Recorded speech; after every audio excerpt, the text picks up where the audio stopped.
In Gabon, the new authorities have announced the reopening of the country's borders as from today, following the coup that overthrew President Ali Bongo Ondimba. Thousands rallied today in Niger's capital Niamey to demand that former colonial ruler France withdraw its troops as requested by the Military Council, which seized power in June. And 3 Palestinians have been arrested during operations carried out by the Israeli soldiers in various parts of the West Bank, including Ramallah.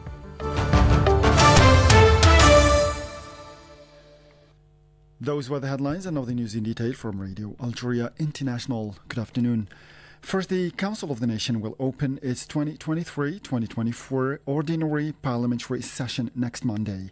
A press release from the Upper House of Parliament indicated that the opening of the session will be in accordance with the provisions of Article 138 of the Constitution and Article 5 of Organic Law No. 1612 of August 25, 2016, defining the organization and functioning of the National People's Assembly and the Council of the Nation, as well as the functional relations between the 2 chambers of Parliament and the government.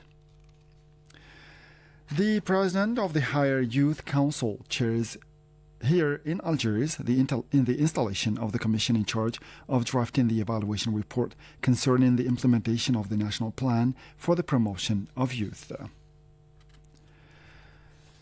And the Sahrawi Association of Victims of Grave Human Rights Violations committed by the Moroccan state has urged the international community to intervene to put an end to the serious human rights violations in the occupied Sahrawi territories, calling for the trial of Moroccan officials on charges of kidnapping and enforced disappearance, in addition to ending the policy of impunity.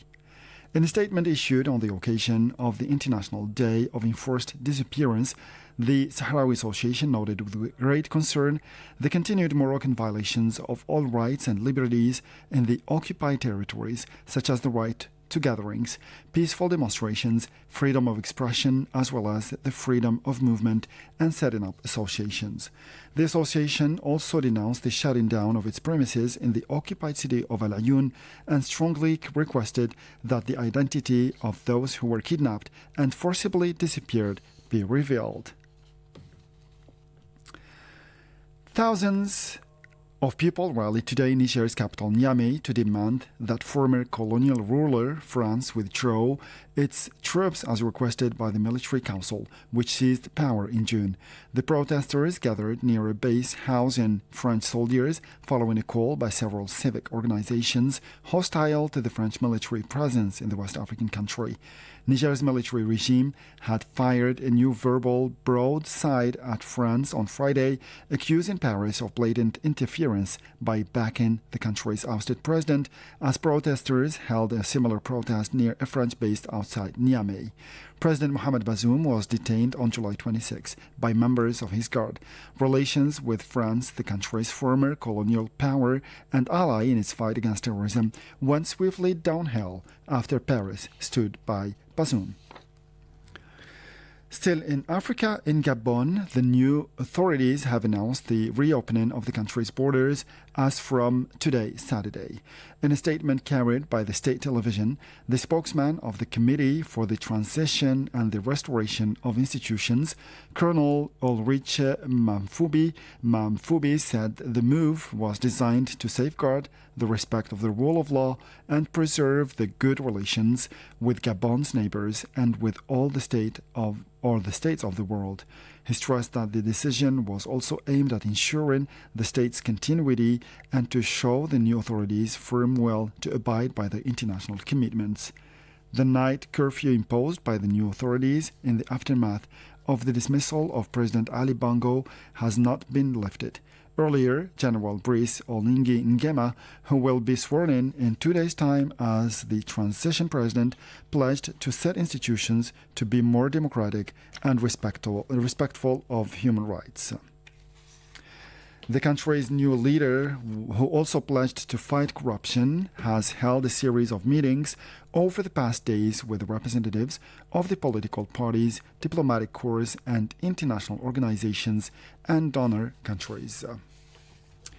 In Burkina Faso, about 100 terrorists have been neutralized during operations carried out by the army in the northern area of Oudalan. The news agency AIB said a large quantity of drug and equipment were seized during the operation that involved air raids. The agency quoted resources as saying that a major operation launched by resistance groups last month was still underway in the western part of the country. And in Somalia, the army said over 30 members of the terrorist Al-Shabaab group were killed in the northern part of the country. It pointed out that its forces had thwarted an attack launched by the terrorist group. Several vehicles were destroyed during operations carried out in collaboration with international partners in the Shebli region. It is worth noting that Somalia's President Hassan Sheikh Mohammed has called on the terrorist group's members to surrender as part of a general amnesty proposed by the government. He, however, assured that the army forces would continue to track down the remaining armed men in all parts of the country. And still in Africa, in the Democratic Republic of the Congo, 4 people, including 2 Chinese nationals, have been killed in an attack carried out by gunmen against a convoy of a mining company in the eastern region of South Kivu. The spokesman of the follow-up committee of the mining activities said the convoy was attacked while it was leaving the site bordering the river Kimbe. The South Kivu region is often targeted by attacks carried out by armed groups. And now in South Africa, officers in South Africa have killed 18 suspected robbers during a shootout in Limpopo province, according to police sources.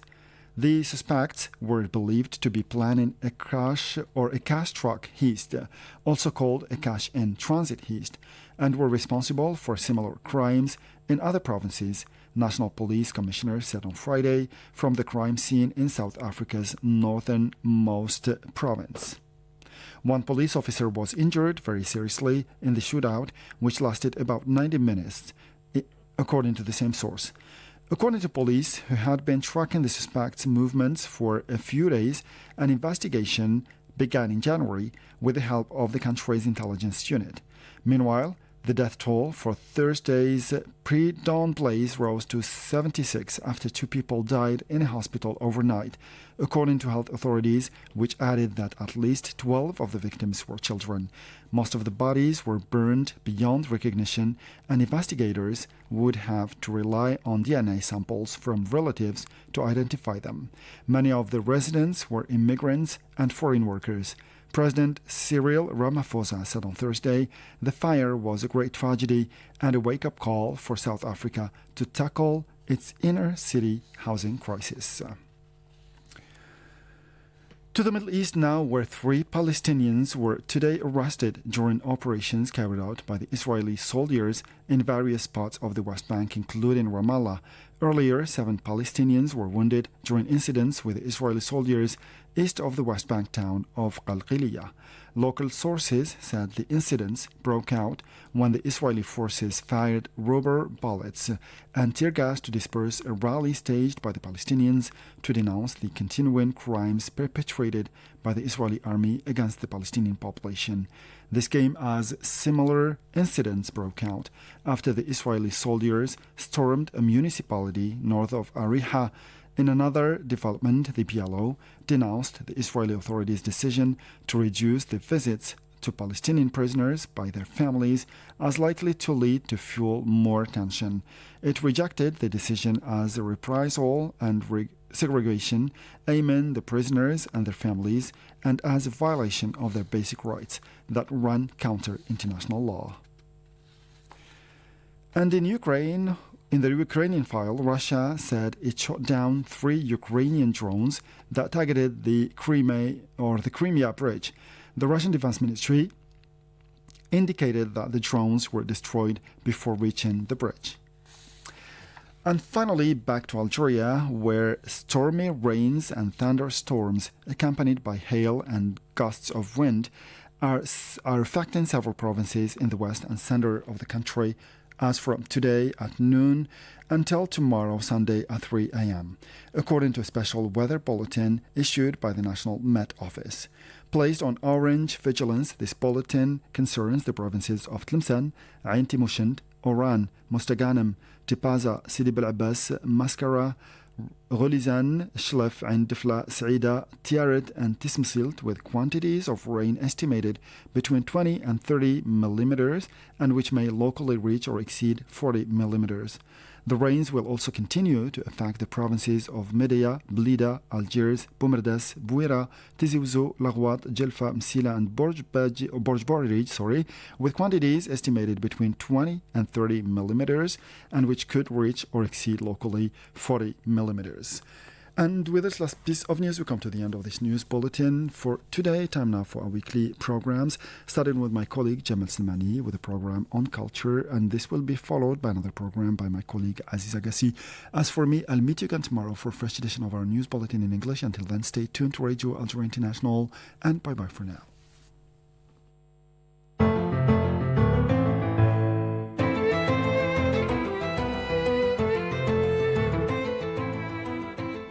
The museums of the world are the window into the history and creativity of a particular country. It is here where visitors are able to explore the past generation and the development of the country and marvel at the historic relics and artifacts that stand as a reminder to these ancient times.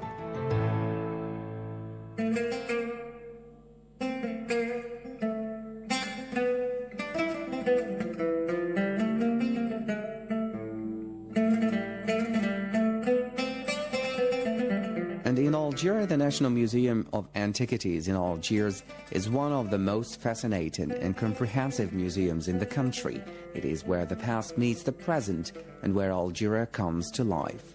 What makes the National Museum of Antiquities so unique is the fact that it does not only showcase pieces and history of Algiers, but has a wonderful collection that has been sourced from towns and cities across the country.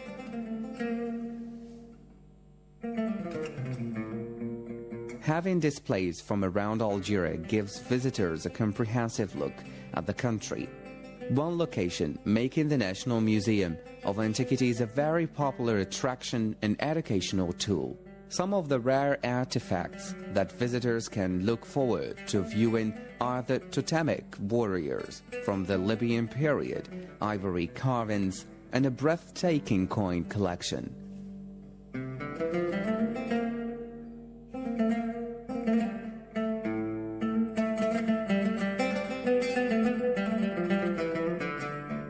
The sculptures that are located throughout the museum are magnificent and include the 3rd century child with an eagle, a sculpture from Cherchell, and wonderful bronzes. The museum is also home to an extensive art collection, ancient mosaics, and dozens of priceless manuscripts.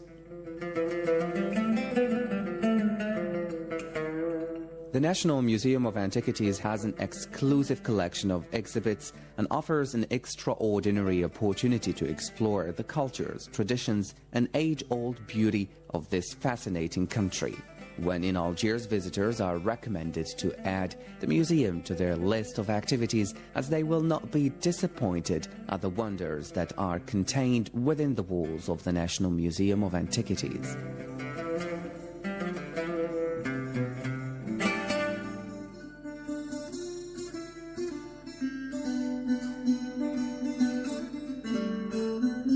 From the capital Algiers to the western city of Tlemcen, the town of Tlemcen is noted for its flourishing vineyards and olive plantations, as well as its carpet, textile, and leather handicrafts.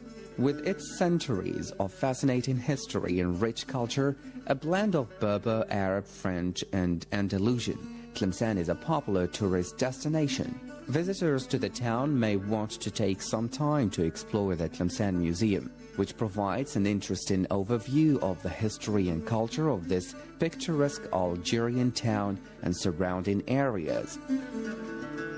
Originally housed in the Sidi Bel Hassan Mosque in Tlemcen, the museum collection has been moved to a college building which was built in 1905.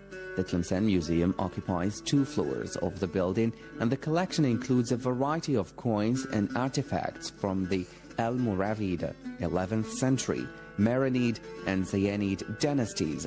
The Marinid and Zayyanid dynasties struggled for domination of the area in the 13th and early 14th century, each taking and losing rulership a number of times until Tlemcen came under Ottoman rule in the 16th century. Following a decade of resistance, Tlemcen succumbed to the French in 1842.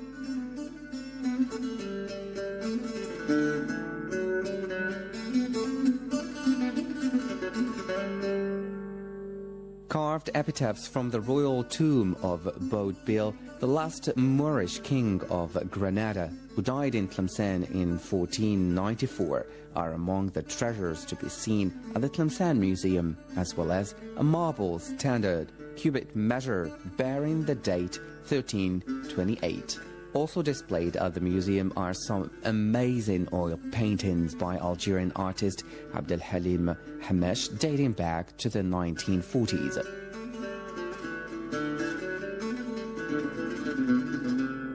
Located in the oasis town of Beni Abbas, the capital city of the Saura area of Algeria, the Beni Abbas Museum houses an impressive display of desert fauna, fossils, and traditional arts and crafts, such as carpets, wall hangings, ceramic items, wood carvings, and jewelry.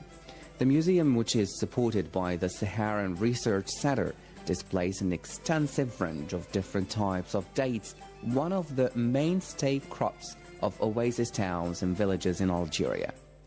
Ancient local legend claims that the spring which waters this lush oasis came about as a miracle. It is said that a traveler pushed his walking stick into the ground, declaring that if he should die in this place, water would come out of the ground. He apparently died the following night, possibly due to lack of water, and the spring began to flow, continuing to do so to this day.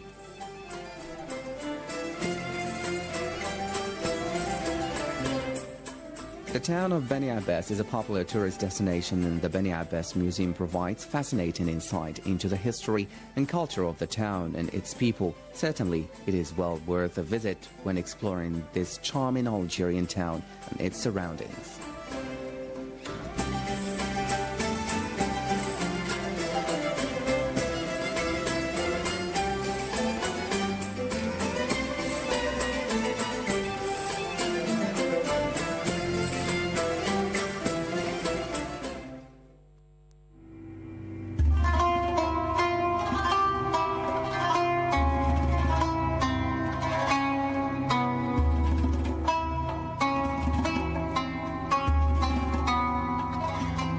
Hello and welcome to this fresh edition of Inspiring Figures.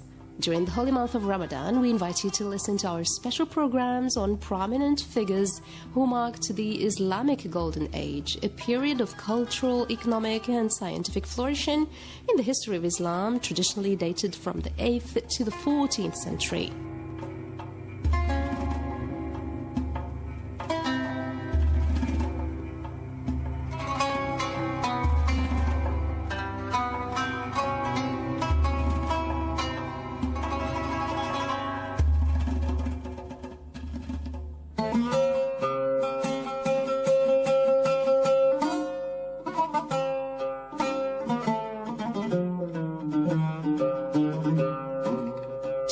Shed light on a prominent scientist who is astronomer, geographer, and founder of several branches and basic concepts of mathematics. The terms algebra and algorithm are familiar to all of us, but how many have heard of their originator, Muhammad al-Khwarizmi? In geography, he revised and corrected Ptolemy's view and produced the first map of the known world in the year 830. He worked on measuring the volume and circumference of the Earth and contributed to work related to clocks, sundials, and astrolabes.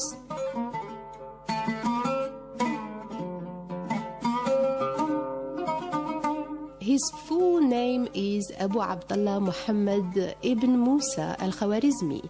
Al-Khwarizmi refers to his birthplace, Khwarizm, modern Khiva, south of the Aral Sea. He was born around 780 in the town of Kath, part of Khwarizm. Kath is now buried in the sand. He died around 850. He was summoned to Baghdad by Caliph al-Ma'mun and appointed court astronomer. From the title of his work, Hisab al-Jabr wal-Muqabala, or Book of Calculations, Restoration and Reduction, algebra or al-Jibr derived its name.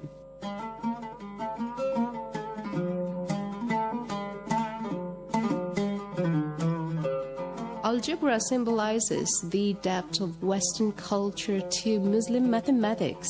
Ironically, when it first entered the English language, it was used as a term for the setting of broken bones and even sometimes for the fractures themselves.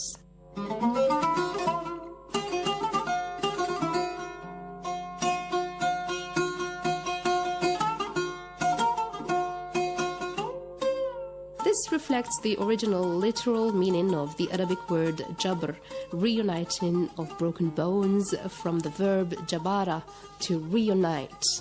The anatomical connotations of this meaning were adopted when the word was borrowed as algebra into Spanish, Italian, and medieval Latin, from one or other of which English acquired it.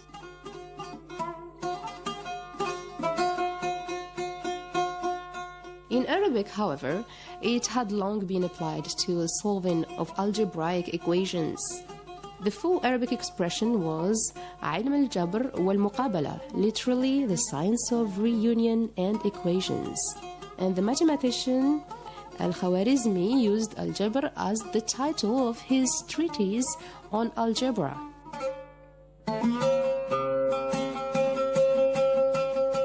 In the 12th century, Gerard of Cremona and Robert of Chester translated the algebra of al-Khwarizmi into Latin. Mathematicians used it all over the world until the 16th century. A Latin translation of a Muslim arithmetic text was discovered in 1857 at the library of the University of Cambridge. It is believed that this is a copy of al-Khwarizmi's arithmetic text, which was translated into Latin in the 12th century by Adelar of Bath, an English scholar.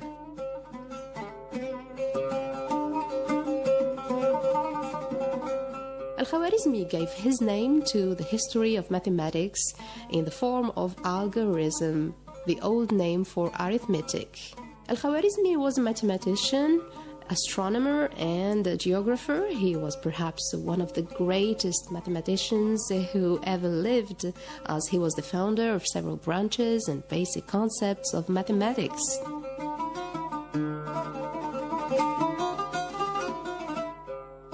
He influenced mathematical thought to a greater extent than any other medieval writer. His work on algebra was outstanding, as he not only initiated the subject in a systematic form, but he also developed it to the extent of giving analytical solutions of linear and quadratic equations, which established him as the founder of algebra. His astronomical and trigonometric tables, revised by Maslama al-Majriti in the second half of the 10th century, were translated into Latin as early as 1126 by Adelar of Bath.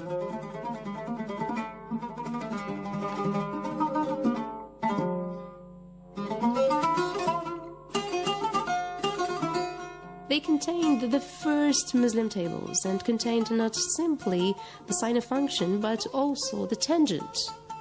His arithmetic synthesized Greek and Hindu knowledge and also contained his own contribution of fundamental importance to mathematics and science. Thus, he explained the use of zero, a number of fundamental importance developed by the Arabs. Similarly, he developed the decimal system so that the overall system of numerals, algorithm is named after him. In addition to introducing the Indian system of numerals, now generally known as Arabic numerals, he developed at length several arithmetical procedures, including operations on fractions. It was through his work that the system of numerals was first introduced to the Arabs and later to Europe through its translations into European languages. He developed in detail trigonometric tables containing the sine function, which were probably extrapolated to tangent functions by Maslama. He also preferred the geometric representation of conic sections and developed the calculus of two errors, which practically led him to the concept of differentiation.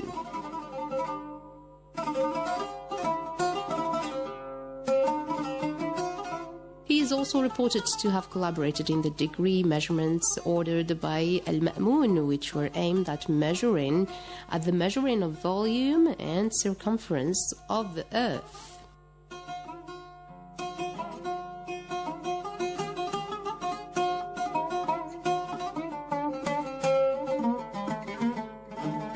Several of his books were translated into Latin in the early 20th century. In fact, his book on arithmetic, Kitab al-Jama' wa al-Tafriq bil-Hisab al-Hindi, was lost in Arabic but survived in a Latin translation. His astronomical tables were also translated into European languages and later into Chinese.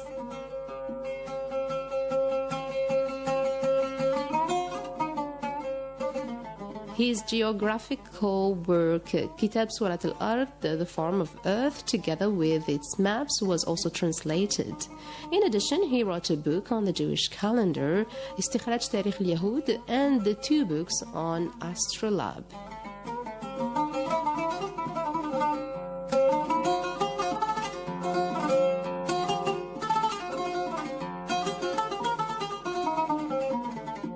He also wrote Kitab al-Tarikh, and his book on sundials was entitled Kitab al-Rukhamat, but both of these have been lost.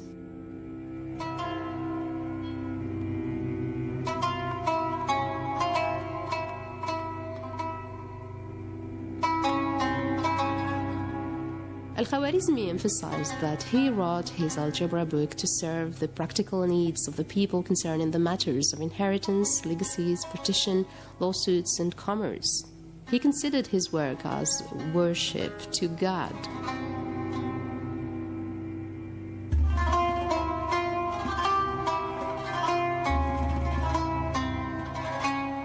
Well, with this, we come to the end of our program, Inspiring Figures. We hope you enjoyed it. Thank you for joining us.